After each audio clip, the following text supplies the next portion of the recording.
Check this out, guys. Rip this door lining out, alright? There's the wood grain on the door lining. This is a hardwood. I'm not 100% what it is. I thought it might be a sapele, but it's not very dark.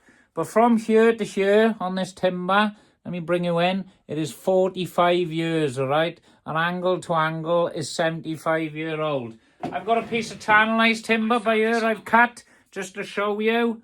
This is 11 years from here to here. And I've also got another piece of pine that I've cut by here. And this is 31 years angle to angle.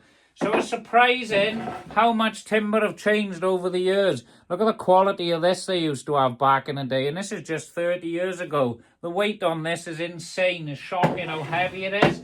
This, you can throw it up in the air with your little finger. Your 1-year-old child can lift this. But look at that.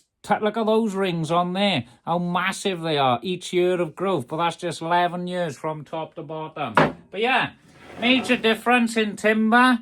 Obviously, we're going to be jumping on a live now and planing all this down. So I'll post this quick video up here. I'll see you on the next video. Don't forget to hit the notification bell as well if you want to be notified of further videos. And don't forget to like, subscribe, share and follow. Thank you very much.